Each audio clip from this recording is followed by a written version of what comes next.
This is the third and final part of Should Christians Support Zionism? Please enjoy, and thanks for watching. Number 4. If 1 through 3 are true, God himself is the only one who can say on what grounds Israel forfeits its right to defend itself and exists. And this can only be done by Scripture. Okay, so Scripture can only provide the grounds which Israel forfeits the right to defend itself and exist. Now, is this the children of Israel from yesteryear? I believe so. Okay, so first article here, I'm not going to read it, but I'm just going to pull up the title so you can look up the articles yourself. Jews and Arabs share recent ancestry. Okay, okay, so you have Abraham. He's the father of Isaac and who else? Ishmael. And he's the grandfather of who? Edom and Jacob and Esau. Esau is the Edomites. The Edomites lived in around Jordan, and they're also close cousins with Ammon and Moab. Lot's nephew is Ammon and Moab. So Ammon, Moab, Edom, and Ishmael are all intermingled and are known for to be in the Arab region. So yes, they will be close relatives to them because they are close relatives in the Bible. Another one, Jerusalem Post DNA study. Modern Jews and Arabs retain more than half of their ancestry from Bronze Age Canaanites. All right, because remember, Abraham was supposed to go into the land of Canaan, and this is before you had Ishmael, Isaac, and Edom, and Jacob. So anyways, the genome-wide analysis, 93 skeletons from Israel, Jordan, and Lebanon, which is around where ancient Israel is, traces the unbroken genetic thread across 3 millennia. Another article, Genesis correctly predicts Y chromosome patterns. Jews and Arabs shown to be descendants of one man. Okay, so let's just read parts of this article, and I have some parts highlighted. So anyways, let's just read one part. Application to Jews. Michael Hammer and the University of University of Arizona in Tucson and colleagues, some from Israeli University, analyzed 18 sections of the Y chromosomes, which is the male, from 1,371 men, and they came from 29 different populations, including 7 Jewish, Ashkenazi, European, Roman, North African, Kurdish, Iraqi, Iranian, Yemenite, Ethiopian Jews. And we talked about the Ethiopian Jews recently. From 5 Arabic, Palestinian, Lebanese, Syrians, and Israeli Druze and Saudis, and 60 non-Semitic groups. And it's just the basic conclusion it comes to, and without reading the whole article, is the study has also showed that Judah's population had generally remained genetically isolated from their Gentile populations at this time. All right, so, and then it says, it is further evidence that the modern Jews are largely kept the Old Testament laws, albeit with extra traditions, for centuries after dispersed until quite recently. All right, anyways, and then there is another study that I just found recently, and I'm gonna just back it up a little bit. So anyways, there's the Kohanim tribe that, if you want to look it up, here's what it looks like if you Google it. Google article up on PBS Nova Online. Lost tribes Israel, the Limba tribe. Now the Limba tribe is the trouble. Here's what it says when you Google it. The Southern African tribe claimed Jewish ancestry. The Limba, the black Jews from Southern Africa, back to build a family tree in two-bird prophet or whatever. So anyways, this tribe, they did the DNA from this Limba tribe, this black tribe in Africa, and they found out it associated with the Kohanim tribe, and the Kohanim tribe this is what the article looks like, but for the Kohanim tribe is the aspect of the tribe of Levi. All right, the Cohens, they have the last name of Cohens. Now I lived around Jews where I lived, and Cohen is a last name that the Jews tend to have. Another article, Cohen DNA connection. Fascinating story of how the DNA studies confirm the ancient biblical tradition. It goes more into that. And then it's one that I got into recently, which I mentioned before, which I didn't read much from. Distinguishing between the founder-host population, mtDNA, and lineages of the Ashkenazi population. Now I'm doing this because the Ashkenazi Jews is often challenged as not being real from the bloodline. Now, I'm gonna get into that from just for a moment. I'm gonna just read this, and I'm gonna just to get into that in a few moments. The new study. Okay, so this is where I found this article, and this is a basic synopsis of it. A new study of Ashkenazi Jews shows that both maternal and paternal lineages, also the men and female lineages in the founding population, originated Near East. They originated in the Near East. The significant presence of European haplotypes in modern Ashkenazi Jews reflects later absorption, not founder ancestry. The study refutes the hypothesis that Ashkenazi founder women were the primarily European. And it gets into, I have a couple of slides that's going to highlight this, and you can screenshot it and then read that for yourself, or just read the article for yourself. But anyways, this notion that the Ashkenazi Jews aren't the real Jews by certain people that live here, sometimes they often believe are African American, is, here's the thing about that. So here's the thing about being a Jew. You don't have to be from the bloodline of Abraham to become a Jew, as I discussed before. You can get circumcised and take part of the covenant. Okay, so just because you're not part of the bloodline of Israel doesn't mean that you couldn't go under the old covenant or can't become a Jew. Because during the early days of the apostles, they was like, don't they need to become Jew first and then they could become Christians? And they said no, but apparently you could, they didn't have to do that. They could do that, but they didn't have to do that. But if they did do that, then so apparently but the fact that they proposed that and that wasn't disputed that they could do that means that you can still become a Jew if you are a Gentile. Nothing's stopping you there. Nothing's stopping you. And just because you become a Jew doesn't make you an unauthentic Jew. There's people in Jesus' bloodline, like Rahab or whatever, that weren't Jewish. There's a lot of people that weren't in the Israeli bloodline that weren't Jewish, because that's how they grew, by marrying people outside of them for a large part for a long period of time. So that's one. Number two, but there's actually a lot of these people who say they're actual from the bloodline of Abraham. Some of them could be black, white, or whatever. Some of them could be. I'm not going to dispute that. But then others, it's just get a DNA test, man. Get a DNA test, bro. That's all you need to do. Get a DNA test. There's a bunch of DNA tests showing up people willing to put themselves under a DNA microscope and get tested. But a lot of these people who want to talk about they're the real ones don't want to do that. They don't follow any of they don't have any of the things that these other people doing. But anyways, so, and then another thing associated with the land of Israel is a lot of the war miracles that have happened. So here's an article. This is what it looked like if you Google it. All right. So it's on Bible.com. So you might have to Google Bible.com. The miracle called Israel, day 6 of 7. So there's 7 parts of this article, and that's why they have day 6 of 7. And this is one of the more interesting aspects of it. And this is what it will look like if you pull it up. But anyways, let me just scoot down to where it talks about the Yom Kippur War. So October 6th, 1973, there was a surprise attack on Israel. On the borders of Syria and Egypt, 100,000 Egyptians invaded Israel.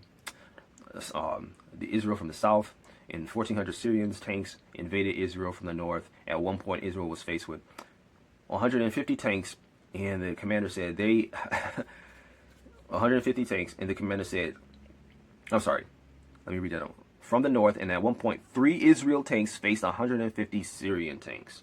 The commander said that stay there and coordinate between yourselves so that you can fire shots in a quick succession. So when the one tank fires and goes down, the next tank will immediately fire, so and so on. They need to think that you are many.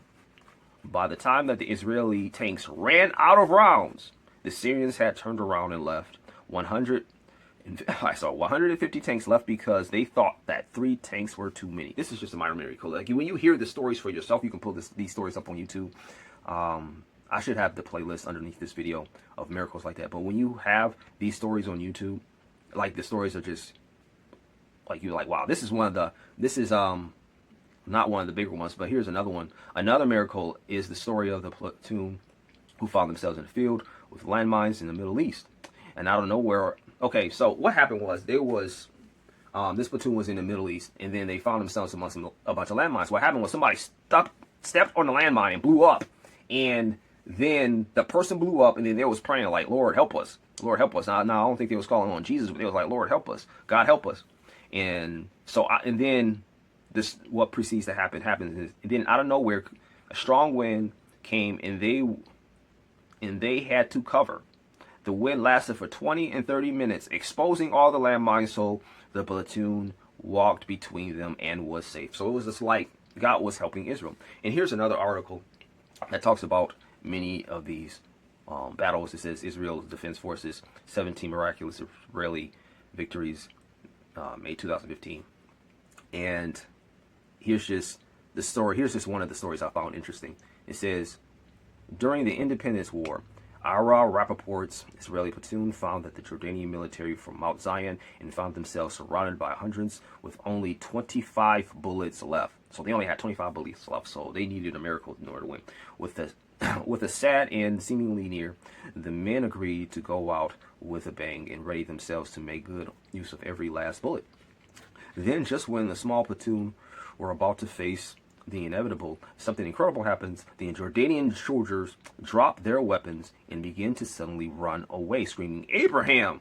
And several years later, Ira would come across a familiar face with an unlikely answer to what had actually occurred. And it was on that miraculous day. This was the former Jordanian soldier who had fought against Ira on Mount Zion. According to him, his army all witnessed a vision of Abraham defending the Jews on the sky above in this Israeli platoon, and had no choice but to drop their weapons and leave. Now, a lot of Christians might want it. Now, this message is directed towards more so God believers, not atheists. So if you're an atheist, this is not really for you. This is more for people, Bible believers. So anybody who has answered prayer, like if I pray for something and then for food, and then like at the end of the day I get food, I will consider, most of us will consider that answered prayer. Now, highly skeptical people wouldn't, but highly skeptical people don't get prayers answered. One, because they don't believe, and two, because God can't get the glory for it. I mean, well, let's just say most of the time, and even if they did get answered prayer, because I believe sometimes they even do, they wouldn't know. That's how answered prayer looks like. And I do believe sometimes even non-Christians get their prayers answered. I do. That's how you get saved. You couldn't get saved otherwise. But anyways, let's read number 5 here. So number 5 is God places Jacob in Israel, and it's theirs to inhabit forever. Okay? Amos 9:15 says, I will plant them upon their land, and they shall no more be pulled out of their land. Of whose land? Their land. Which who has given them? I have given them. So who planted them? I will plant them in their land. It says their land like twice in the scripture. All right. So I will plant them upon their land, and they shall no more be put out of their land. Whose land? Their land. And I will which I have given to them, saith the Lord. So who planted them in the land? God did. And whose land is it? Is their land, and it's his heritage. So it's his heritage and their land. Okay. Now I'm gonna read Isaiah. We're going to read Isaiah 11 and 12, and then 11:11 and 11:12, and then I'm going to read the context to that, because I showed that scripture but didn't read it. So it says, it shall come to pass in that day, so around that time, in that day, the Lord shall set his hand again, the second time, to recover Israel, the remnant of his people, which shall be left from Assyria. So he shall doing this a second time, which shall be left from Assyria, Egypt, Pathros, Cush, Elam, and Shinar, and from Hamath, and from the islands of the sea.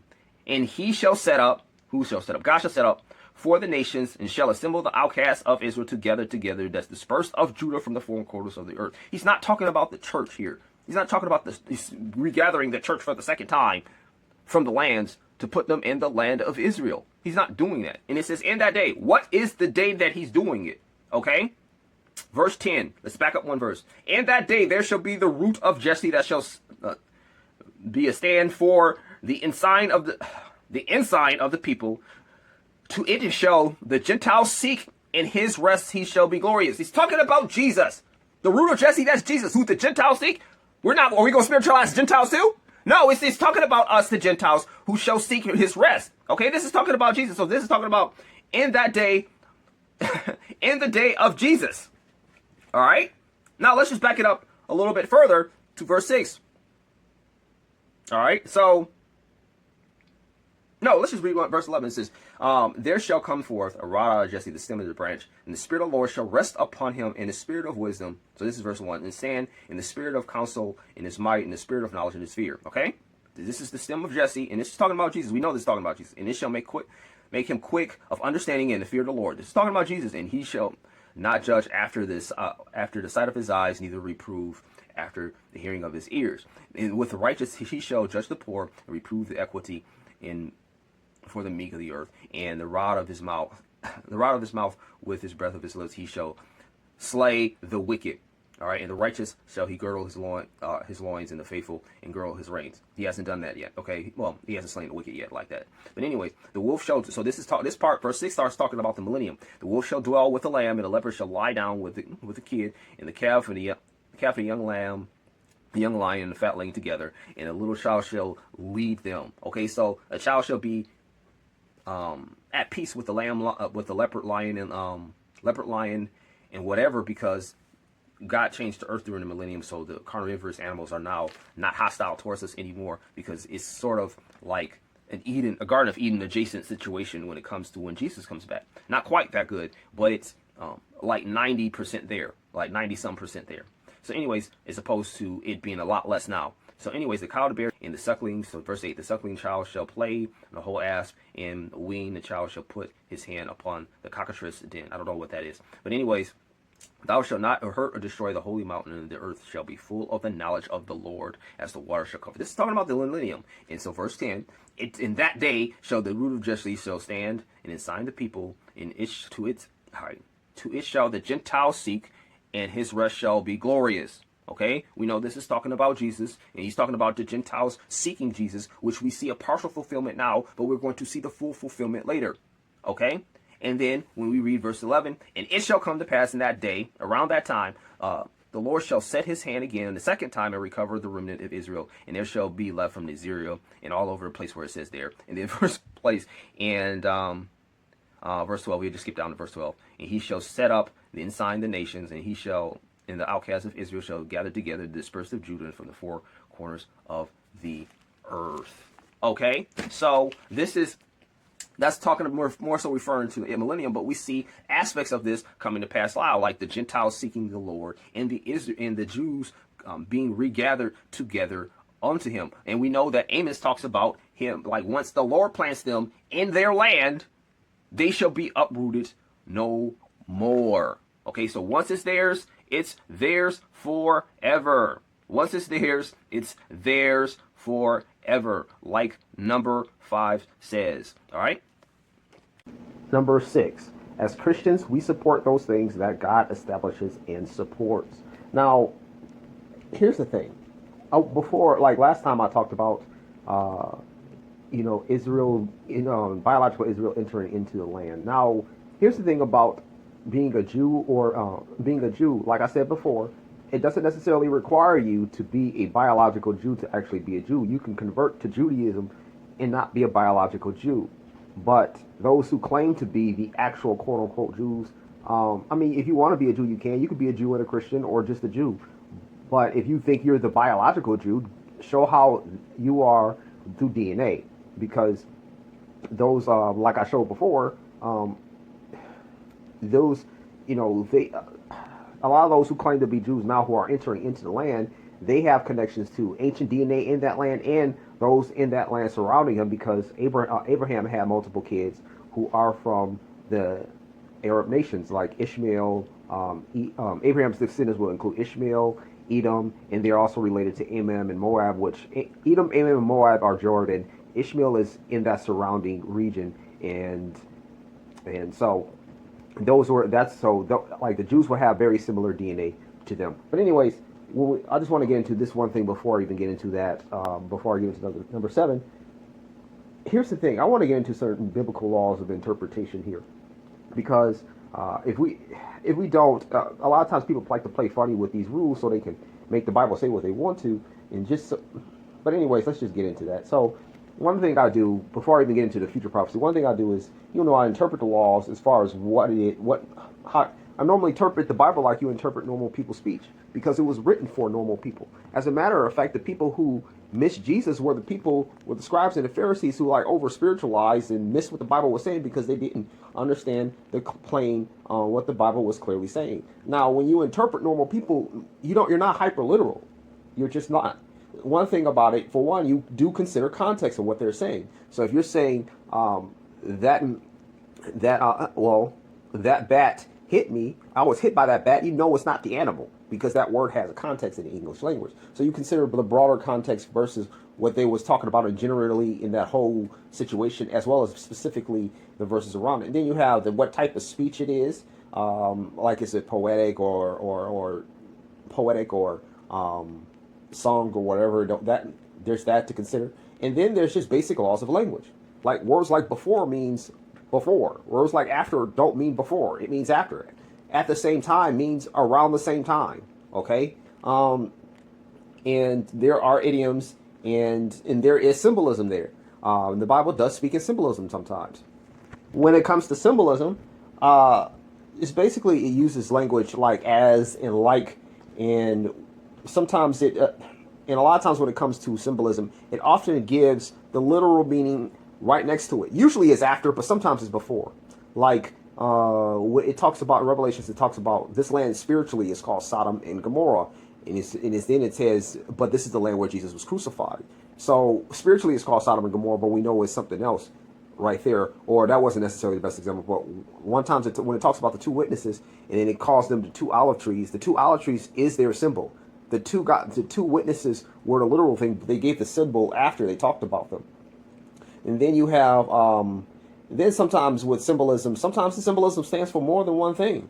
Okay. So in Revelations, like sometimes when you have prophetic symbolism, like in Revelation 17:18, it describes a beast with 7 heads and 10 horns. Those 7 heads represented 7 mountains and 7 kings.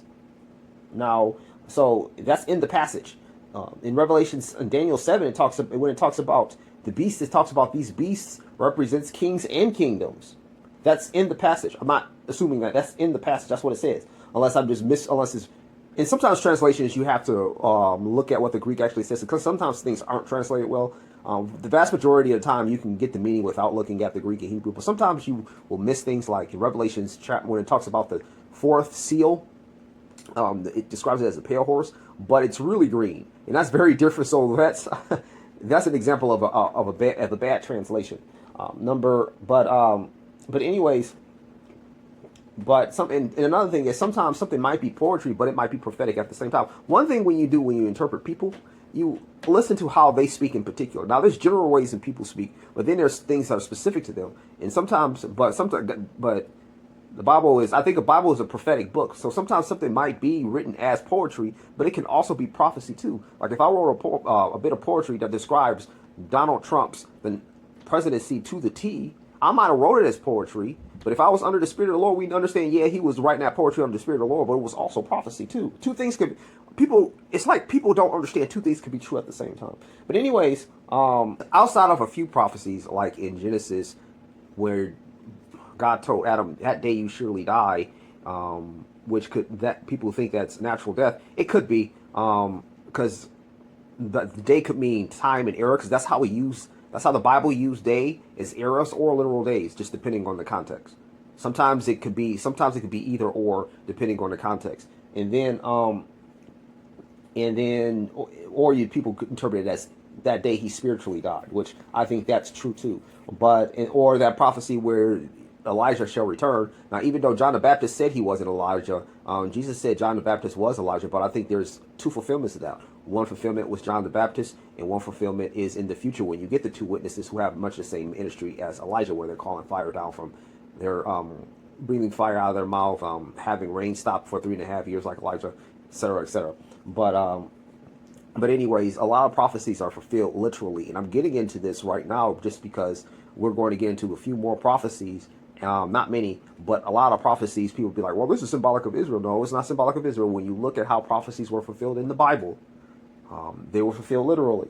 So look, when God told Moses it was going to rain for 40 days and 40 nights, and it's going to rain, it literally rained for 40 days and 40 nights, and it killed everything. And that's why they had the animals there. When God told Abraham that he was going to have a child, it wasn't a spiritual child, and he literally had a child from Sarah. That's what made it a miracle. Like, if you spiritualize stuff, then it has no power to it. He literally had a child. When he tried to fulfill it through Hagar, it was a then you end up getting Ishmael. But anyways, then you have Lot with the angels of Sodom and Gomorrah. And the angels was like, leave and don't look back. And when the lady literally looked back, that wasn't a spiritualized statement. She literally looked back and literally turned into stone. Spiritualizing stuff can be very dangerous. Like, she looked back, she didn't take that word seriously. I'm not saying she spiritualized it. There's no evidence that she did. But I'm just saying she didn't literally do what the angel said, and she paid for it. Now, a lot of people would be like, well, the angel just mean if you look back and spiritually, if you look back and regret what you lost, then it was going to be harmful. No, she literally looked back and literally turned into a pillar of salt. That's what happened. Okay? Then you have Joseph when he's interpreting those dreams. Those dreams did have symbols, but when he gave the meaning of those symbols, those things had literal meanings. Like, there was a literal 7 years of famine and a literal 7 years of plenty. There was the guy who literally got promoted, and then the guy who literally got off.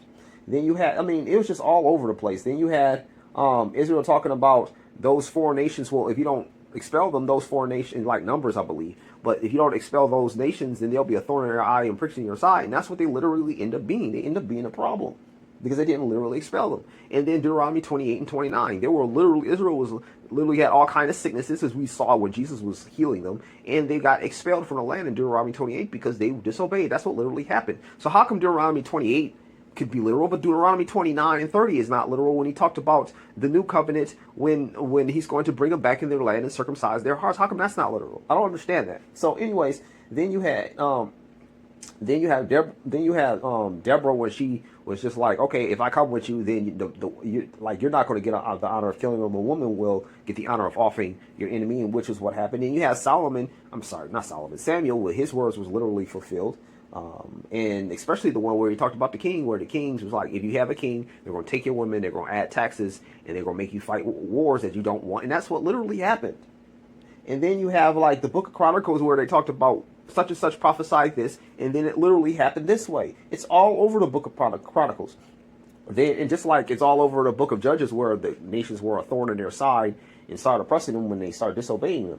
Anyways, then you had the book of Jonah, where the people literally believed that there was judgment in 40 days, and that's why judgment didn't happen in literal 40 days. Then you have Daniel, where how he interpreted the dreams was very little. Like, I think I don't know who gave Nebuchadnezzar that word he was going to be messed up for 7 years, but he was walking around like an animal for literally 7 years, a literal animal for literal 7 years. When you had like when you interpret the writing on the wall, the Babylon literally was overthrown. It just talks about, and then how Daniel was reading the Bible and interpreting prophecy. He was just like, okay, the 70 years is about up. This is, Lord, what's going on? He interpreted it literally. And then Jesus, when he was fulfilling prophecy, it was literal fulfillment. Even when he was like, by his stripes we were healed. He literally received stripes later on, but he was literally healing people. It wasn't spiritual healing that he was giving to these people. Where in the Bible was there spiritual healing? There was literally, I'm not saying that you can't have emotional healing or whatever, but where in the Bible you see Jesus spiritually healing somebody, you saw him physically healing. So this is what I mean by over spiritualizing stuff. So I don't want people over spiritualizing what we're about to read into, but that's really all I have to say about that. All right, I'm going to do these last 2 points together, point 7 and 8. So point 7 is God is hostile to those who seek to divide Israel, seek to remove Jacob from the land, and are hostile towards Israel. And number 8 is God returning Jacob to the land of Israel is a crucial part of God's plan, because he's going to, and this ties into the destiny of the church and Israel, where the destiny of the church in Israel, Israel's destiny is to dwell in the territory of Canaan, the remaining of Jacob turning to Jesus right before he comes back, and to live under King Jesus in the land of Canaan. So they're going to receive him in mass right before he comes back in the church. The church comes back with Jesus to rule and reign the entire earth with Jesus when he consumes the Antichrist with the brightness of his coming. But let's review the Davidic covenant, because the Davidic covenant kind of shows this is a literal land. Nobody that I know of spiritualized this in the in the New Testament. So when we look at the Davidic covenant, just one more time, is, his seed will basically rule and reign the earth forever from a literal throne. It's from a literal throne.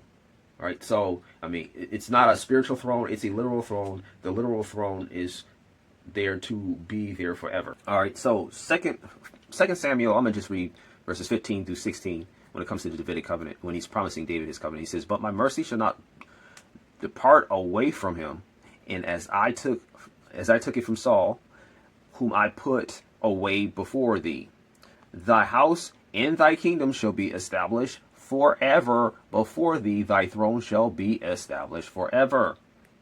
We don't see the Davidic throne now, okay?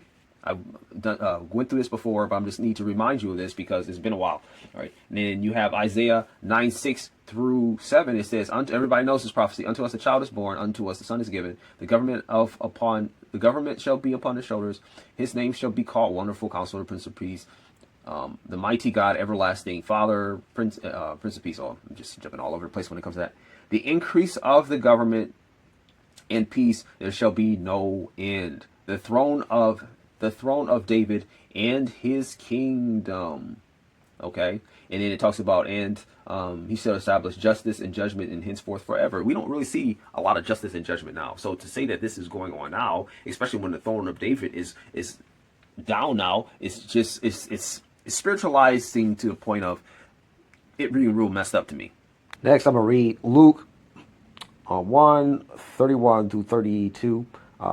This is the New Testament now, where it says, "Behold, thou shalt conceive." I mean, this is basically when Jesus is being born, but I'm going to just read this one more time. "Behold, thou shalt conceive in thy womb, and bring forth a son, and shall call him Jesus. He shall be great, and he shall be called the Son of the Highest. The Lord God shall give unto him the throne of David." Okay, this is a literal throne. You probably can't tell by this passage, but it's a literal throne. But you're going to read this, but it's going to be obvious in this next passage, Acts 15. Acts 15 through 17. "And to this agree the words of the prophets as was written. After I will return and build again the tabernacle of David." The original tabernacle of David was a literal tabernacle, and this will be a literal tabernacle. And I'm doing this because I'm millennialists who try to spiritualize and believe like this is the millennial reign. No, Jesus is going to rule on the throne of David, which is fallen down, and I will build again on the ruins thereof. So it's acknowledging it as it's fallen and it's in ruins, and it was in ruins in Jesus' day. "And I will build again, and I will set it up. And the residue of men shall seek the Lord, and the Gentiles unto whom the name is called on the Lord, and who doeth all these things." And I'm going to read, and this is quoting Amos 9, where it says, "In that day I will raise up the tabernacle of David that is fallen, and close up the breaches in therein, and I'll raise up his ruins and build it as in the days of old." How was it in the days of old? A literal kingdom in the days of old, that it shall possess the dominion of Eden and the heathen, and shall be called upon the name of the Lord. He's possessing the literal land, the literal remnants of Edom here. And we know when, and one other thing is refers to the Davidic covenant. We say often the Lord's Prayer, and the Lord's Prayer is at the end. "So thy kingdom come, thy will be done on earth as it is in heaven." That's what that is ushering in. But anyways, I just want to just give a backdrop of Matthew 24, which it gives basically out of all end time events. So basically, Matthew 24 starts out talking about before the Great Tribulation. Some of these people believe that these events happened at 70 AD. Some of them did. Some of them were happening at 70 AD. Some of them did happen at 70 AD, but then others didn't. So you have the temple being destroyed 70 AD. You have false prophets that were going around at that time. You did have that. You have wars and rumors of wars. I'm pretty sure you had that then. But wars like with Elam, which happened recently, like the Bible talks about Elam being destroyed. I'm sorry, the bow of Edom being broken, and that recently happened. And Elam is located basically near where Iraq's military sites were. You have Syria being demolished. Syria being demolished by Israel, which we talked about earlier. You have things to go on with Egypt and Edom. I believe all these things happened before the tribulation. They could happen right after, but I believe these things happened before. Israel being brought back by Israel being brought back by war. We've seen that happen. We've gone through that. Persecution that's happened, still happening. then the return to Jerusalem, and then the gospel being preached around the whole world, and then there was the end come. Then you have Matthew 24 talks about then you have during the great tribulation, like Matthew 24 says, those who are in Jerusalem flee, and false prophets and false Christs will rise and doing miracles, multiple ones, and no flesh will be saved if the if the great tribulation happened. Oh, one more thing about the gospel being preached around the world, that didn't happen yet. That didn't happen yet, but nevertheless, you have the basic timeline of there being 1,260 days, which is the persecution that saints happen, which it talks about in Daniel 7 and Daniel 12 and Revelation 13. And during that war, it talks about it in Daniel, where the Antichrist, who rises up out of a 10-king empire, he rises up after the 10 kings of the 10-king empire. It shows that in Daniel 7. Plunders. He's going to war with the king of the south, and then he invades Israel. But before he invades Israel, he signs a covenant. He signs a covenant with many in Daniel 9:27, and they shall dwell peaceably. Anyways, after the tribulation of those days, because Jesus talked about. So then there's like after the tribulation of those days, the sun shall be dark and the moon shall not give you its light and whatever. And then the sign of the Son of Man comes up after that. That's when the wrath of God happens, which the wrath of God is mentioned in the sixth seal and the seventh trumpet. And then the vials are the wrath of God, and then you have the destruction of. And then at the end of the 1290 days, between the 1260 is when the 90 is when the wrath of God happens, and the 1290 according to Daniel 12 is when the Antichrist is finished. Excuse me. Then you have 1235 days where, according to Daniel 12, where people are to survive or blessed, in 2300 until the temple is cleansed. Okay, and like the temple was in 70 AD was no longer around to be cleansed. A lot of these prophecies revolve around the temple, like Daniel 8, Daniel 7. Daniel 8, Daniel 9, and Daniel 11 often revolve around the temple. And then we see the temple being there being a temple that they're doing, a literal temple that they're doing sacrifices in Ezekiel. In Ezekiel, where it talks about it, and after Ezekiel 39, it talks about it in the 40s, and it also talks about in particular land territories. So this is just a basic rundown of the event, but like right before Jesus comes back, in the 1200, and sometime between the 1260 and 1290, there's the Battle of Armageddon, and then that's when Jesus fights for his people. So this is just a basic timeline rundown, just so you know, and then we'll get into. But this is important. So the Jerusalem, the temple in Jerusalem is important for there to be the so the Antichrist to come, and then it's important because then the Antichrist comes, and from the Antichrist, then Jesus Christ rules from Jerusalem, which is the promised land of Canaan, which is part of the promised land of Canaan. He rules Jerusalem with the Jews inhabiting it, and then the saints rule in the rest of the world with him. We also know through the Canaanite covenant, which is when he returns to Israel to their land. Basically, if you read Deuteronomy, we'll just read that one more time. But it talks about them returning to their land, and then him basically circumcising their hearts. And then, so if you read like Deuteronomy 30, it says, and I will, we should say 30, 33 through 38. We'll go 38, I believe. And then the Lord will turn your captivity in compassion. He will return you and gather you from all nations. Will thy Lord have scattered thee? So he scattered them, and thine be driven unto the outmost parts of heaven. From thence the Lord shall gather thee, and from hence and fetch. And the Lord shall bring thee into the land. I should highlight that in green. That thy fathers possessed, and thou shalt possess it, and he will do good unto thee and multiply thee above thy fathers. And this will happen. This is happening now, but this will be fully fulfilled after the tribulation. That he will prosper more than their fathers, and do goodly unto them. But anyways, this will happen before the one that's highlighted in blue, verse 6. I'm sorry. The Lord thy God will circumcise thy heart and thy seed, and the Lord will do, thy God. All right, circumcise thy heart of thy seed, and love the Lord, and to love the Lord thy God with all thy heart and all thy soul, and all that thou mayest livest. And then you see verse 7. I'm sorry. And the Lord thy God will put all these curses that upon thy enemies, and to them that hate thee and persecute thee. This is Genesis chapter 12, verse 3, playing out again. All right, and thou shalt return and obey thy voice that I commanded thee this day. All right, so this happens. We see this happens after the tribulation. around the time of the, like, these are last day prophecies. I'm not saying these all happened in the order, it just says it there, but these are last day prophecies. So I'm going to read Deuteronomy 4, where it talks about him basically, him basically bringing them after the tribulation. Was talked about very early. Okay, but if from thence thou seek the Lord thy God, and shalt find him, and seek him with all thy heart, when thou art in tribulation, all these things are come upon thee in the latter days. He's talking about the stuff that's in the Mosaic covenant, which is temporary.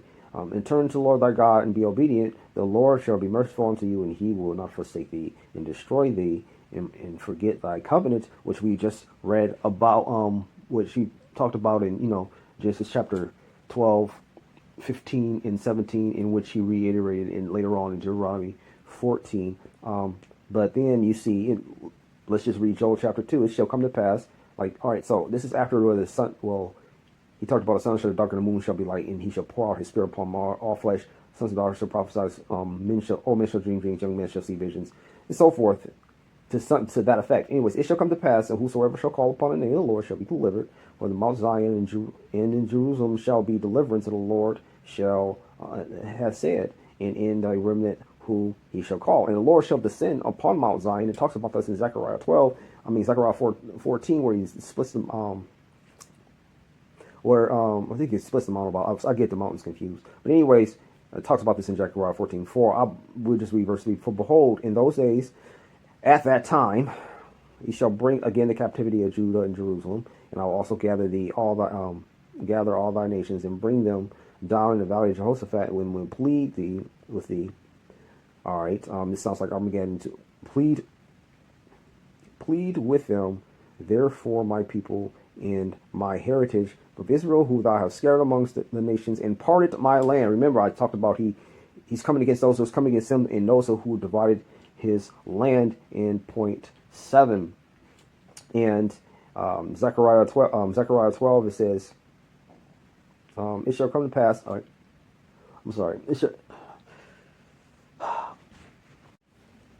Zechariah 12, 2 and 3. Behold, I will make Jerusalem a cup of trembling unto all the people round about. Then shall be a siege upon both against Judah and against Jerusalem.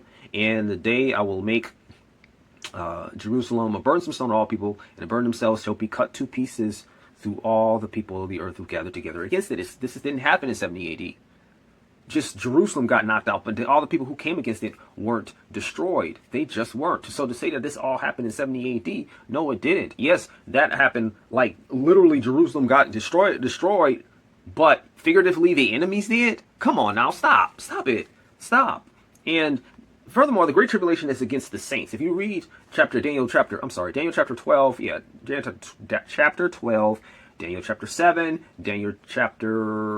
Revelation chapter 13. It talks about tribulation, 3.5 years tribulation of the saints.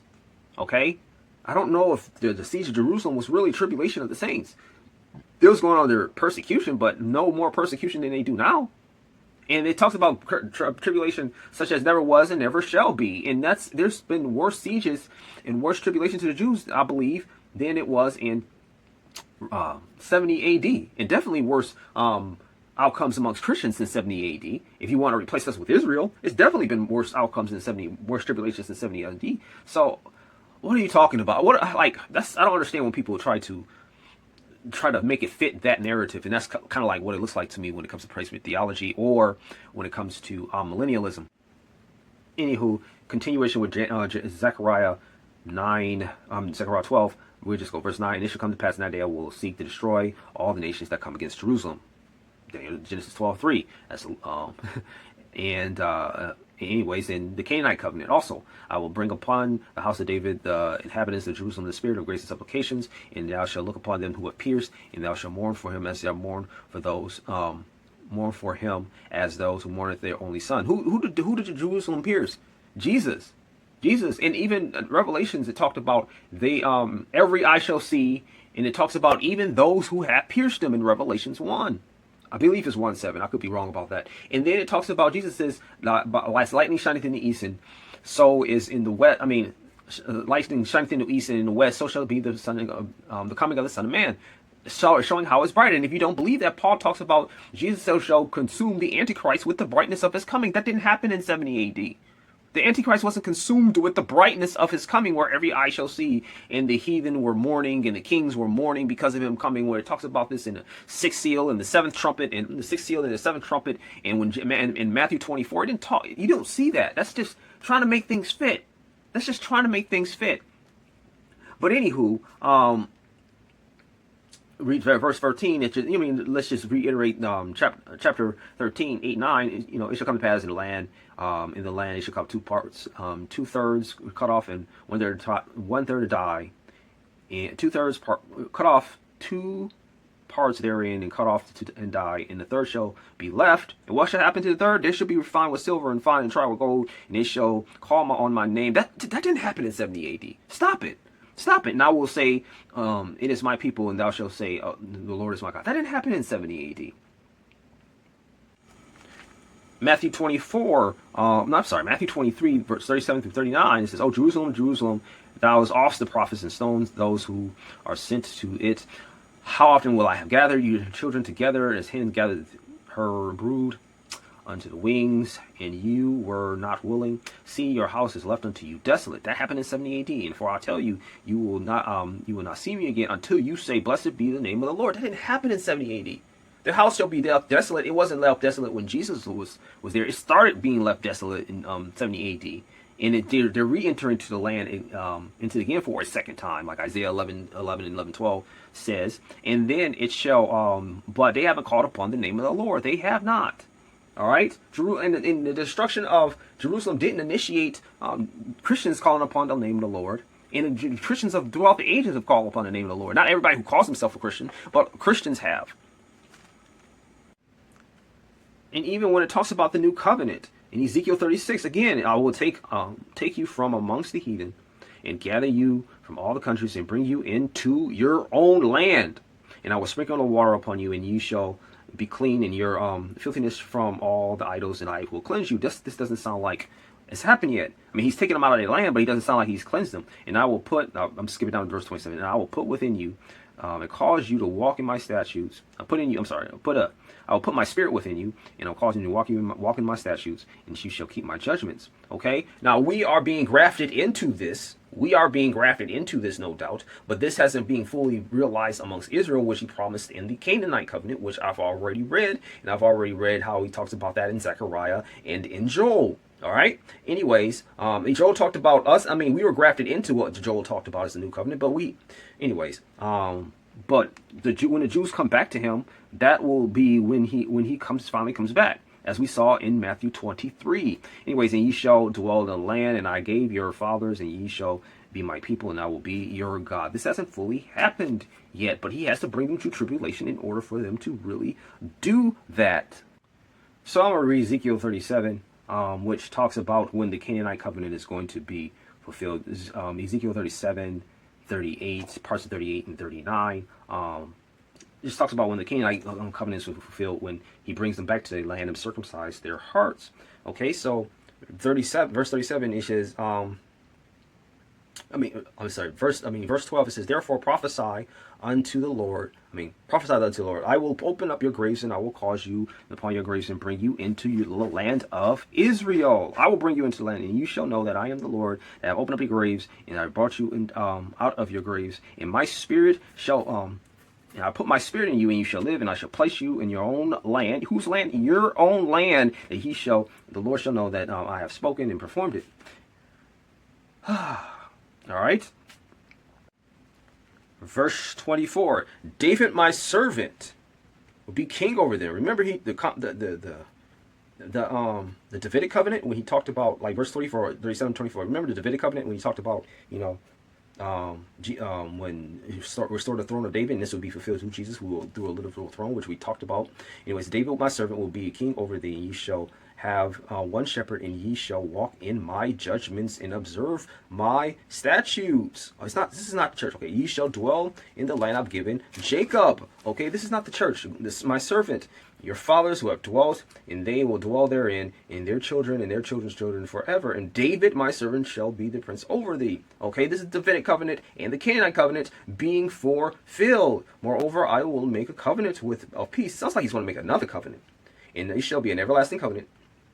And I will place them and multiply them and set them in my sanctuary in the midst of thee forevermore. So my tabernacle will be with them. Remember, they talked about the tabernacle of David being risen, and I will be their God, and they shall be my people, and the heathen shall know that the Lord sanctify Israel, when my sanctuary shall be in the midst of them evermore.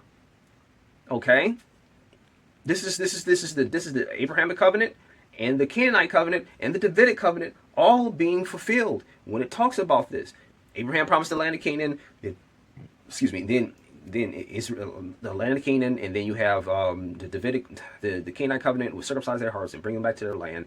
And after they done got worn out, and then you have the Davidic covenant where it promised the throne shall be established amongst the Davidic throne shall be established.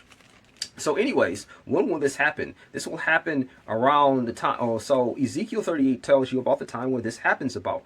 After many days thou shalt be visited in the latter days. The land that is brought back by war. Israel back from the sword. And Israel was in that land in 70 AD. They weren't brought back from the sword. It has gathered you from many people against, but it was brought back through many wars recently, like in 48 and 68 and I might be getting the years wrong, but it was in the 40s and the 60s, which have been always waste, but brought forth out of the nations, and they will dwell safely all of them. Okay, and there's going to be a peace that happens before the Antichrist massacres them, and then there's going to be, and then after the tribulation and the wrath of God happens, then he will institute the millennium, and then they shall dwell with peace. And you see this in verses. It talks about them. It talks about in verse 11 to I believe 14. It talks about also talks about them dwelling in peace. It says, prophesying to Gog and Magog, said the Lord says, in those days when my people shall dwell in peace safely, they shall know it, and thou shalt come from thy north parts and north parts, and thou shalt many people with thee, and all thy riding on horses in great company, and thou shalt come against my people Israel as a cloud in the land, and it shall be better in the latter days, and I will bring thee against my land, whose land? My land, that the heathen may know me, and he shall be sanctified. So he's bringing them. He's using Israel to show his power, to show his wrath, so he can show his mightiness amongst the heathen. Also, it's not just amongst the Jews. It's just but he can show. So God should show his mightiness amongst the heathen. So we'll just skip down to chapter 37, verse 17. So we see this is that was this is sort of like what the Canaanite covenant talked about. He shall rough up the Gentiles and show himself to the Jews. But anyways, verse 17, and I'm not going to show all these verses. I'm probably start from a little later, but thou son of man, thus saith the Lord unto the feathered owl and to every beast of the land, assemble thyself to come together and gather yourselves on every side for a sacrifice. It talks about this in Revelations. This is Armageddon language. Sacrifice is that, the sacrifice for you, a great sacrifice upon the mountains of Israel, that you shall eat their flesh and drink their blood, and thou shalt eat the flesh of the mighty and drink the blood of the princes of the earth, and the rams and the lambs and the goatlings and the fatlings, and thou shalt eat and fat and drink the blood until they'll be drunken to my sacrifice, which ye shall be filled with horses and chariots and with mighty men and with all the men of war. And I will set my glory upon, verse 21, I will set my glory among the heathen, and all the heathen shall see my judgment that I have executed, in my hand I will have laid, and Israel shall know that I am the Lord the God from this day forward. Oh, so at the end, this is when Israel shall know that this day forward. The church already knows. How's this being fulfilled? How's Israel the church? All right, and these prophecies have to be fulfilled. Why are we spiritualizing this? Why are we trying to make this have happened in 70 AD and we're already living in a millennium? All right, and the heathen shall know that the house of the Lord went into captivity for their iniquity because they have trespassed against me. Okay, so they went into captivity for the trespass against them. All right, and my face was from them and gave them into the hand of their enemies by the sword. Now, in the new covenant, the Christians are promised persecution. Persecution isn't the sign of judgment amongst the church. It's sign amongst of persecution amongst Israel. Like my pastor used to, who's named me, and my old pastor Nehemiah Smith used to always talk about how we used to have to suffer all the time. But I mean, not being grim, but just warning us, because this is part of the gospel. This wasn't part of is the covenant that he had, the Mosaic covenant. This was part of this wasn't part of the new covenant, the old covenant. This is part of the new covenant that the people shall come against us. That's just part of that's just the way it goes. Verse 25. Therefore, the Lord shall, God, I will bring again the captivity of Jacob and the mercy upon the whole house of Israel, and the jealous for my name, for my holy name, and they have borne their shame and all their trespasses, and they have trespassed against me, and they shall when they dwell safely in the land, and none made them afraid. You see, this is when Paul talks about peace and safety and sudden destruction. This is what they're talking about.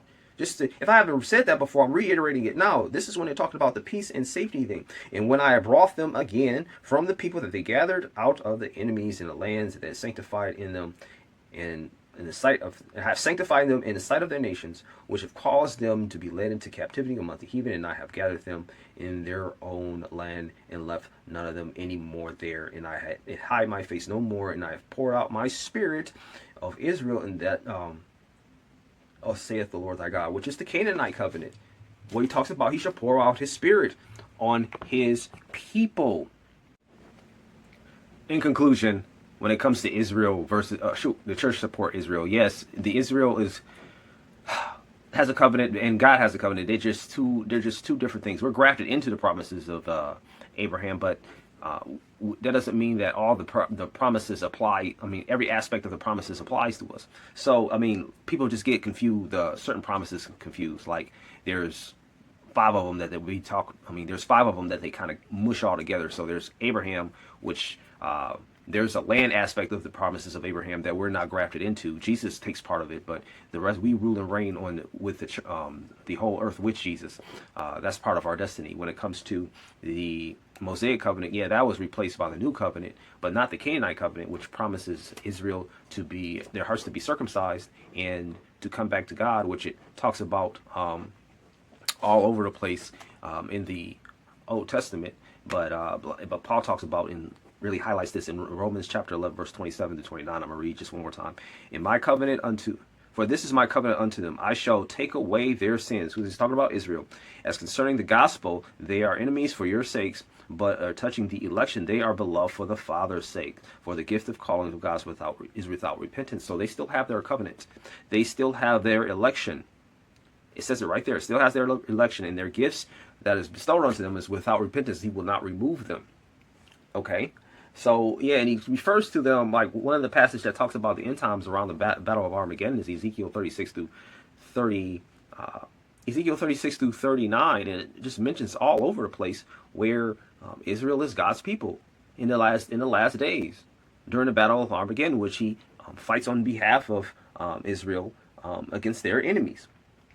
It just says it over and over again. So, yeah. And Israel is going to dwell with Jesus, and this is going to be a fulfillment of the Canaanite covenant and the Davidic covenant, where it talks about Jesus rules on the throne of David, which will be forever. Ultimately, Israel is God's land, so he gets to say who can and can't be it, who can and can't have it. Number 2, God says Israel is Jacob's land / heritage. Number 3, God puts Jacob in his land, in their land, because he wants it and supports it. All right, I wrote this really weird. Number 4, if 1 through 3 are true, God himself is the only one who can say on what grounds Israel forfeits the right to defend itself and exist. Number 5, once God places Jacob in Israel, it's theirs to inhabit forever. Number 6, as Christians, we support those things that God establishes and support. Number 7, God is hostile to those who seek to divide Israel, seek to remove Israel from the land, and are hostile towards Israel. And number 8, God returning Jacob to land is crucial. The land of Israel is a crucial part of God's plan. Now, with that being said, that doesn't mean we support things that are against the Bible when they do it. We don't support those things that are against the Bible, and we call them out on it. But ultimately, we do support their right to exist and defend themselves. I think it's kind of odd I think it's really weird if you support any other land's right to exist and defend itself. Why don't you support Israel's? Now, if you don't support anybody else, it's his right to defend itself or exist, then I understand that. But if you support anybody's right to exist and defend itself as Israel, because God put Israel in that land. Um, so now it's not to say I will go to fight for Israel before I go to fight for my own country. That's not to say that. Nor do I think that's anyone's obligation. Ultimately, yeah, I believe that Israel has the right to exist and defend itself, and I think there's just a lot of misunderstanding when it comes to this. And some people, I've heard someone say that Israel is dwelling in that land illegally. It's their land. It's their land that God gave to them. But anyways, that's really all I have to say about that. This is a lot longer than I wanted it to be. But anyways, thanks for your time. Thanks for watching, and have a good day. Peace.